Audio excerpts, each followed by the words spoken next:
Mobile বন্ধ হয়ে যাবে। আগামী 16 ডিসেম্বর থেকে দেশের সকল প্রকার আনঅফিসিয়াল মোবাইলগুলো বন্ধ করে দেওয়ার ঘোষণা দিয়েছে সরকার। এখন আপনি একটা মোবাইল বিদেশ থেকে আনছিলেন, ব্যবহার করতেছেন আনঅফিসিয়াল, অথবা আপনি একটা মোবাইল বাংলাদেশের মার্কেট থেকে কিনছেন, সেইটাও আনঅফিসিয়াল, সেই মোবাইলটা আপনি ব্যবহার করতেছেন, ওই মোবাইলটাও কি বন্ধ হয়ে যাবে?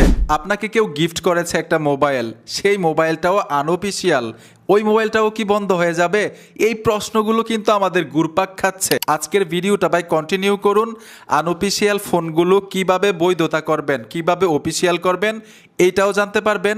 বিদেশ থেকে আনা মোবাইল আপনি ব্যবহার করতে পারবেন কিনা এটাও জানতে পারবেন। 16 ডিসেম্বরের আগে কিভাবে বৈধতা করবেন আপনার মোবাইলটাকে, এইটাও জানতে পারবেন। এক কথায় হচ্ছে আজকের এই ভিডিওটা যারা যারা দেখবেন, মোবাইল বন্ধ নিয়ে আর চিন্তা থাকবে না। একদম সহজ করে আমি আপনাদেরকে বুঝাবো, একদম সহজ মাধ্যমে আপনার মোবাইলটাকে অফিসিয়াল করতে পারবেন। ঠিক আছে, কোনো চিন্তার দরকার নাই, ভিডিওটা কন্টিনিউ করুন। আমাদের প্রথম প্রশ্নটা হচ্ছে, আমরা যারা মোবাইলগুলো ব্যবহার করতেছি আনঅফিসিয়াল, সেগুলো কি বন্ধ হয়ে যাবে?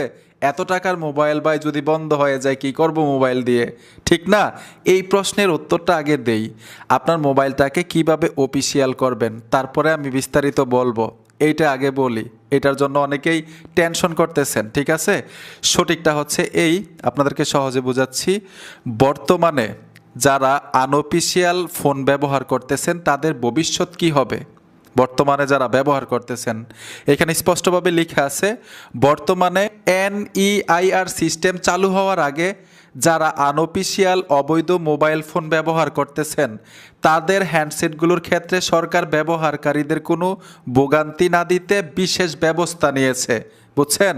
মানে বিশেষ ব্যবস্থা নিয়েছে ভোগান্তিতে না পড়ার জন্য আমরা যারা আনঅফিসিয়াল ফোন ব্যবহার করতেছি। এখন সরকার কি ব্যবস্থা নিয়েছে বিশেষভাবে যাতে আমরা ভোগান্তিতে না পড়ি জানতে হবে। কিন্তু আপনার মোবাইলটা আনঅফিসিয়াল, কিভাবে অফিসিয়াল করবেন? আপনার মোবাইলটা অবৈধ, কিভাবে বৈধ করবেন জানতে হবে। আপনি যাতে ভোগান্তিতে না পড়েন সরকার কিন্তু বিশেষভাবে ব্যবস্থাও নিয়ে রেখেছে। এর জন্যই বলছিলাম টেনশন করার দরকার নাই। এই প্রশ্নটাই কিন্তু সবার মাথার মধ্যে ঘুরপাক খাচ্ছে, হায়রে বন্ধনী হয়ে যায়, হায়রে বন্ধনী হয়ে যায়, এত টাকার মোবাইল। আসেন কি ব্যবস্থা নিয়েছে আমি সঠিকটা আপনাদেরকে জানাই। এখানে স্পষ্টভাবে লেখা আছে, সরকার ঘোষণা করেছে যে ন্যাশনাল ইকুইপমেন্ট আইডেন্টি রেজিস্টার মানে NEIR সিস্টেমটি চালু হওয়ার পর ধরুন 16 ডিসেম্বরের আগ থেকে যারা মোবাইল নেটওয়ার্কে যুক্ত আছেন, মানে 16 ডিসেম্বরের আগ থেকে যারা মোবাইল নেটওয়ার্কে যুক্ত আছেন, অলরেডি একটা সিম ব্যবহার করতেছেন আপনার মোবাইলটার মধ্যে, এইটাই বুঝাইছে। কিন্তু যারা যুক্ত আছেন তাদের সেটগুলো সক্রিয়ভাবে নিবন্ধন হয়ে যাবে। সক্রিয় কি এটাও কিন্তু অনেকে বুঝবেন না, আরও সহজ করে দেই, মানে অটোমেটিক আপনার মোবাইলটা বৈধ হয়ে যাবে, অফিসিয়াল হয়ে যাবে যদি 16 ডিসেম্বরের আগে আপনার মোবাইলটার মধ্যে সিম প্রবেশ করানো থাকে, নেটওয়ার্কের যুক্ত থাকেন। কিভাবে নিবন্ধন হবে এটা আপনাদেরকে ব্যাখ্যা দিয়ে বুঝাই, সহজেই বুঝতে পারবেন।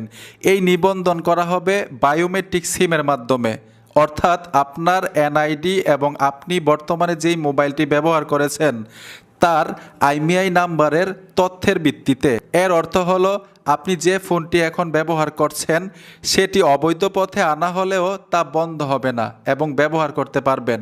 এই ফোনগুলো কোনো আলাদা পদক্ষেপ ছাড়াই নিবন্ধন হিসেবে গণ্য হবে। আশা করি এই বিষয়টা একদম ক্লিয়ার হয়েছেন। আনঅফিসিয়াল মোবাইল যদি আপনি ব্যবহার করে থাকেন আপনারটা অফিসিয়াল হয়ে যাবে, মানে নিবন্ধন হয়ে যাবে অটোমেটিক বায়োমেট্রিক সিমের মাধ্যমে, IMEI নাম্বারের তথ্যের ভিত্তিতে, ঠিক আছে? আর অবশ্যই মোবাইলটা নেটওয়ার্কের সাথে যুক্ত থাকতে হবে। আপনার মোবাইল আছে ঠিকই, আপনি মোবাইলটার মধ্যে সিম প্রবেশ করান নাই, সিম ব্যবহার করেন না, তাইলে কিন্তু আপনার মোবাইলটা নিবন্ধন হবে না। এই বিষয়টা অবশ্যই মাথায় রাখবেন। 16 ডিসেম্বরের আগে যতগুলো মোবাইল আছে বাসার মধ্যে বন্ধ করে রেখেছেন, সিম প্রবেশ করাইয়া নেটওয়ার্কের সাথে যুক্ত থাকবেন, ঠিক আছে? এটা ক্লিয়ার হয়েছেন। এখন আমি ক্লিয়ার করব যারা বিদেশ থেকে ফোন আনবেন অথবা বিদেশ থেকে আনছিলেন ওই ক্ষেত্রে কি হবে। আমি তাদেরকে প্রশ্ন করেছিলাম ওয়েবসাইটের মাধ্যমে, তারা উত্তরে বলছে 16 ডিসেম্বরের আগে যারা মোবাইল বিদেশ থেকে আনছিলেন, আনার পরে নেটওয়ার্কের সাথে যুক্ত ছিলেন, তাদের সেটটি বৈধ পথে আনা হোক অথবা অবৈধ পথে আনা হোক বিদ্যমান ফোন হিসেবে চিহ্নিত হয়ে যাচ্ছে এবং সক্রিয়ভাবে নিবন্ধন হয়ে নেটওয়ার্কে সচল থাকবে। এক কথায় 16 ডিসেম্বরের আগে মোবাইলটা আপনি কোন দেশের থেকে আনলেন এটা দেখার বিষয় না। যদি নেটওয়ার্কের সাথে যুক্ত থাকে অটোমেটিক নিবন্ধন হয়ে যাবে। তবে এইখানে কিন্তু একটা কথা আছে, 16 ডিসেম্বরের পরে যদি বিদেশ থেকে আনেন মোবাইল, কিভাবে বৈধ করবেন, কিভাবে অফিসিয়াল করবেন, এই নিয়মটাও কিন্তু বলে দিয়েছে। 30 দিন আপনার ফোনটা সচল থাকবে।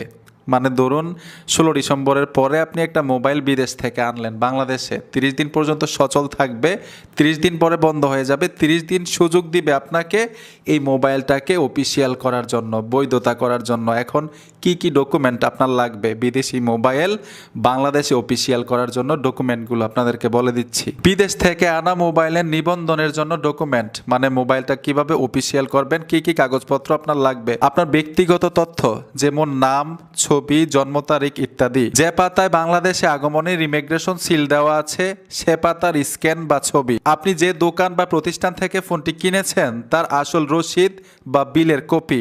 কাস্টমসে আপনি যে ট্যাক্সটা দিবেন ওইটার রসিদ, প্রমাণপত্রের স্ক্যান কপি থাকতে হবে। যে কাগজপত্রের কথাগুলো বললাম ডকুমেন্ট হিসাবে জমা দিতে হবে, এই কাগজপত্রগুলো আপনার লাগবে 16 ডিসেম্বরের পর থেকে মোবাইল যদি বিদেশ থেকে বাংলাদেশে এনে বৈধ করতে চান, অফিসিয়াল করতে চান। আর প্রধান প্রশ্নটা হচ্ছে এই কাগজপত্রগুলো কোথায় জমা দিবেন? এয়ারপোর্টে দিয়ে আসবেন? না, এরকম না, কিন্তু মোবাইলের কাস্টমার কেয়ারে দিতে পারেন, অথবা তাদের ওয়েবসাইট আছে, ওইখানেও কিন্তু নিবন্ধনের প্রক্রিয়াটা থাকবে, ওইখানে ডকুমেন্টগুলো জমা দিতে পারবেন।